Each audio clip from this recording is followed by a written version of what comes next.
Bienvenue sur Africa 24 dans cette nouvelle édition de l'Africa Tonight. Voici les titres de l'actualité. La France durcit le ton envers l'Algérie, le Maroc et la Tunisie. L'Hexagone a décidé de diviser par 2 le nombre de visas accordés à ses ressortissants d'Afrique du Nord. Une décision difficilement acceptée par les concernés.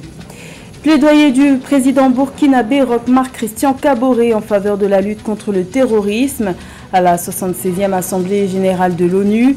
Un appel à la mobilisation internationale alors que le terrorisme demeure un défi majeur en Afrique et dans la région du Sahel en particulier. Et c'est une course contre la montre qui se joue dans l'urgence du réchauffement climatique. La semaine africaine du climat a pris fin ce mercredi 29 septembre en Ouganda. Objectif affiché, créer un élan régional avant la COP26 de novembre prochain. Mais tout d'abord, c'est une première en Tunisie. L'universitaire de 63 ans, Nejla Bouden, a été chargée ce mercredi 29 septembre par le président Kais Saied de former le prochain gouvernement dans les plus brefs délais. Elle devient ainsi la première femme à occuper le poste de Premier ministre en Tunisie. Sa nomination intervient 2 mois après le limogeage du précédent cabinet et le gel du Parlement. C'est une décision drastique prise par la France à l'égard des ressortissants d'Afrique du Nord. L'Hexagone a décidé de diviser par 2 le nombre de visas accordés aux Algériens, aux Marocains et aux Tunisiens en 2021 par rapport à 2020. Un durcissement qui passe mal auprès des ressortissants franco-algériens notamment. Un sujet de Joël Ballot. Face au difficile retour des ressortissants algériens en situation irrégulière, le gouvernement français a décidé de réduire de 50% les visas accordés à l'Algérie. Pour les autorités algériennes, cette mesure française est une décision disproportionnée et unilatérale. Dans la forme, elle est malencontreuse car elle intervient à la veille du déplacement d'une délégation algérienne à Paris dans le but de faire le point sur tous les cas en suspens et de déterminer le mode opératoire le plus satisfaisant en vue de renforcer la coopération dans le domaine de la gestion de l'immigration irrégulière. 7731 obligations de quitter la France ont été prononcées contre les ressortissants algériens entre janvier et juillet 2021. Cependant, seulement 22 Algériens sont repartis chez eux, soit à peine plus de 0,2%. Selon les autorités françaises, ce constat s'expliquerait par le fait que l'Algérie refuse de délivrer les laissez-passer consulaires, un document sans quoi une expulsion ne peut être exécutée. Ce qui fait l'originalité de la décision d'hier, c'est qu'elle a été prise moins de 24 heures après les élucubrations de Eric Zemmour qui manipule les chiffres, extrapole et manipule l'opinion, et il est en passe de devenir le maître à penser de la classe politique, y compris en haut lieu. C'est ça qui pose problème, et c'est l'usage du problème des 3 I, immigration, intégration, islam, à des fins purement électorales, qui anéantit tous les bons résultats des dialogues dans le sens du vivre ensemble, et ça consterne beaucoup de Français attachés à une France ouverte et généreuse. Ça crée des tensions avec les pays du Sud et ça contrarie tous les discours sur la coopération, le partenariat, etc. Et ça risque d'avoir des retombées dans d'autres domaines que celui de l'immigration. Soulignons que cette mesure française de durcir les conditions d'obtention des visas à l'égard de l'Algérie est aussi appliquée pour la Tunisie et le Maroc. La France évoque le refus de ces 3 pays de délivrer les laissez-passer consulaires nécessaires au retour des immigrés refoulés de la France. Également dans l'actualité au Burkina Faso, le dialogue politique entre l'opposition et la majorité au pouvoir a pris fin ce mardi 28 septembre à Ouagadougou. Après 2 jours de concertation, cette rencontre a notamment connu la participation du président burkinabé Roch Marc Christian Kaboré ainsi que celle du Premier ministre Christophe Dabiré. Les participants ont affirmé être parvenus au consensus sur plusieurs des points abordés, à savoir notamment l'élection des maires au suffrage universel direct, la révision des dispositions relatives à l'enrôlement des électeurs ou encore le vote dans les zones à fort défi sécuritaire. Reste désormais à s'accorder sur l'entrée en vigueur de ces décisions. Il est à noter que la tenue d'un forum national de réconciliation a été annoncée pour le mois de janvier 2022. Le président burkinabé Roch-Marc Christian Kaboré s'est d'ailleurs exprimé à la 76e Assemblée générale de l'ONU le 23 septembre. Une prise de parole axée sur le renforcement de la lutte contre le terrorisme, notamment dans la région du G5 Sahel. Le chef de l'État burkinabé a appelé à la mobilisation internationale tout en soulignant que la situation sécuritaire continue de se dégrader dans son pays. Rappelons que le Burkina Faso est le théâtre d'attaques terroristes depuis 2015. Les précisions de Joël Ballot. Le terrorisme demeure un grand défi pour le G5 Sahel, indique le président burkinabé Christian Kaboré au cours de son allocution à New York le 23 septembre 2021 à l'occasion de la tenue de la 76e session ordinaire des Nations Unies. Il laisse entendre que la stabilité du Sahel, confrontée au terrorisme, ne devrait pas être seulement une affaire des pays du G5 Sahel, mais aussi de la communauté internationale.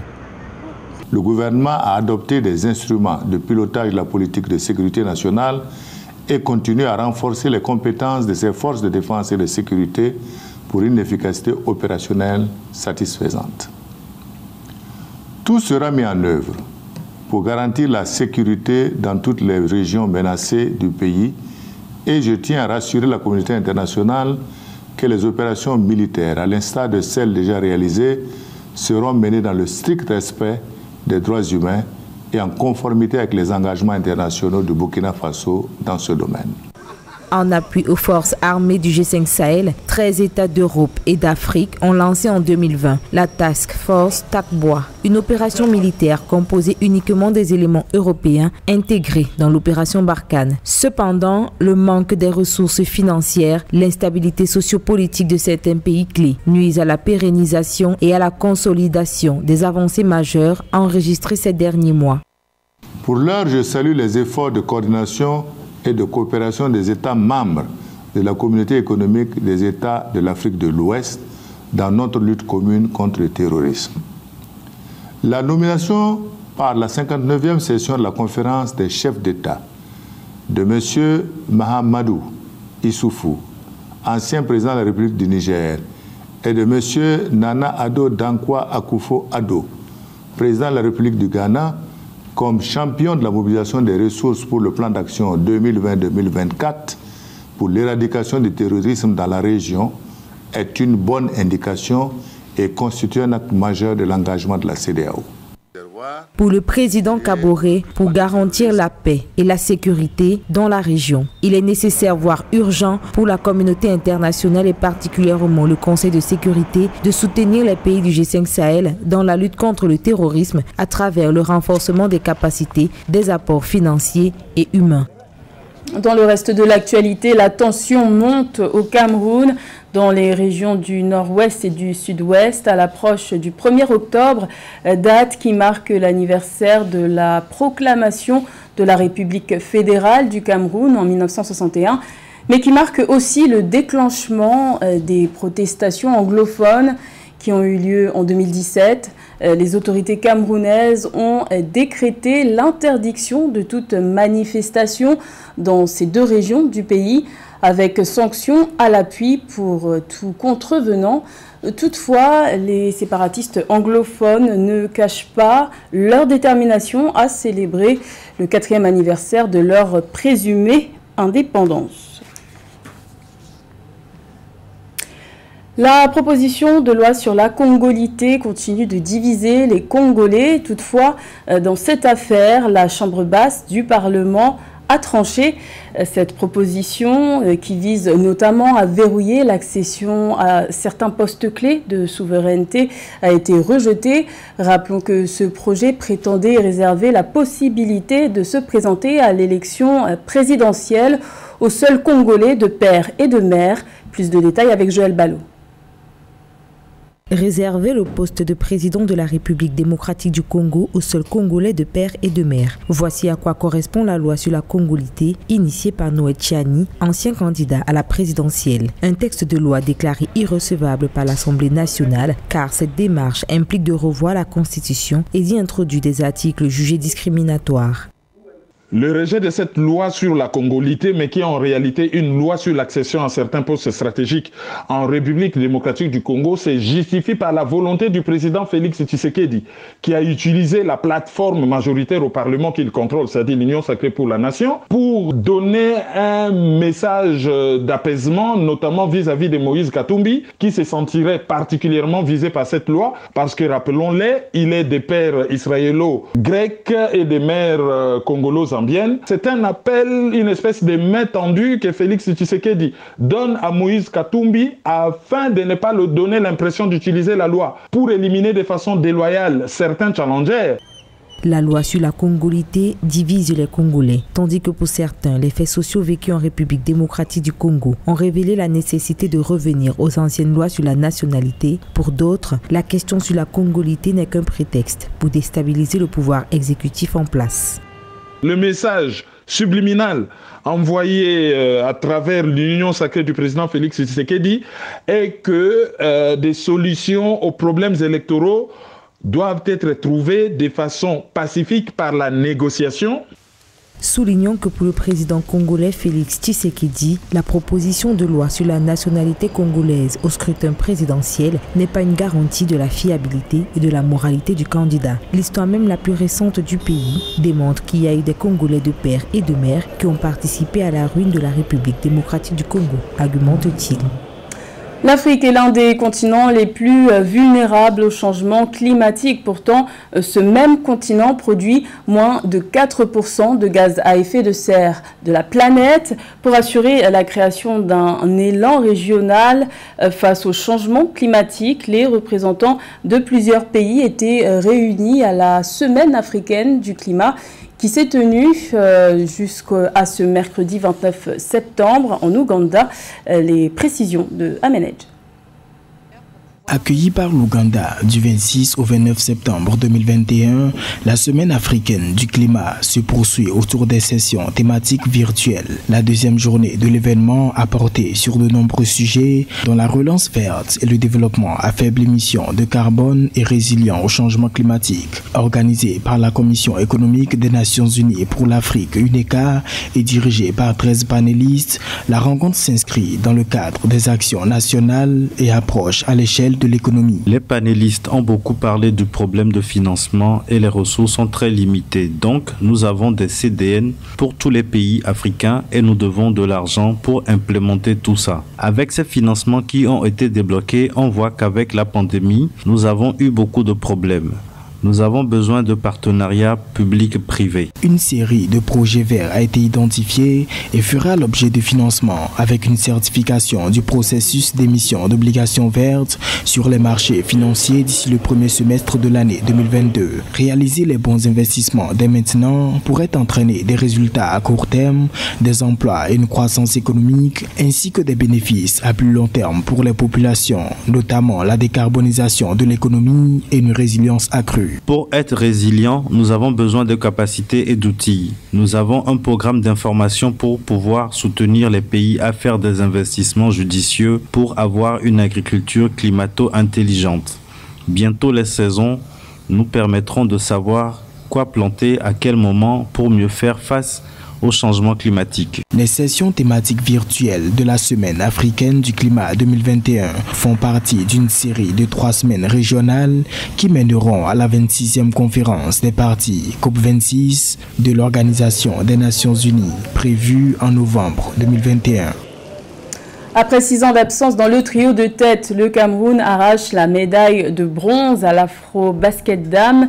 C'est à l'issue d'un combat de Lyon le 26 septembre à Yaoundé que les Lions indomptables se sont imposés 53-49 face aux Lions de la Teranga.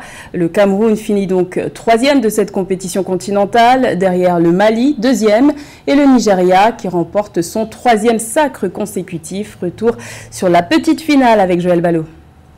Nous, on a perdu le match, la demi-finale face au Mali. On a dit, le Sénégal, on meurt avec vous. On s'accroche sur votre coup. Et à la fin, vous avez vu le résultat. On vous rappelle encore, c'est le pays des lions indomptables. Rendez-vous à la CAN. Vive le Cameroun!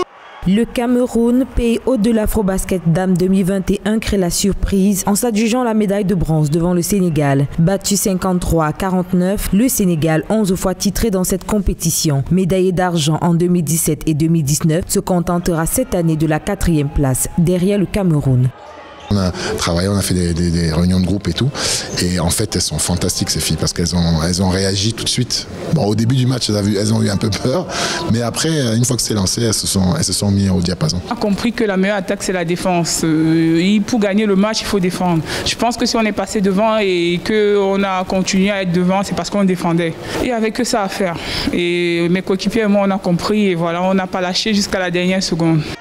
Menée durant les 2 premiers quart-temps, la jeune équipe du Cameroun est en manque de réussite. Les lancers francs, les paniers à 3 points se font rares. Il aura fallu attendre le milieu du 3e quart-temps pour que les filles de Ahmed Bombonjoya appliquent la stratégie gagnante, la défense. Stratégie qui paye et qui récompense le Cameroun de la médaille de bronze. Le Cameroun n'a pas remporté la finale, mais c'est tout comme quand on regarde la jeunesse de ces enfants, on se dit elles ont tenu la tête au Mali, qui est l'une des meilleures équipes de cette compétition. Elles ont tenu la tête au Sénégal et je suis plus heureuse, d'autant plus heureuse que ma fille est l'une des joueuses. En 2015, on a eu le trophée ici, ici en Cameroun. On a parti avec le trophée au Sénégal. Cette fois-ci, vous voyez qu'on a eu la 4e place. C'est le destin, c'est comme ça les sports. Qui gagne aujourd'hui s'attendent à perdre. Le Cameroun, outsider de ce dernier carré, a éjecté le Sénégal 11 fois sacré champion. En rappel, la dernière médaille du Cameroun en Afrobasket Dames date de 2015, lorsque le Cameroun s'incline en finale face au Sénégal. C'était le journal de la rédaction. Merci de l'avoir suivi. L'information continue sur Africa 24.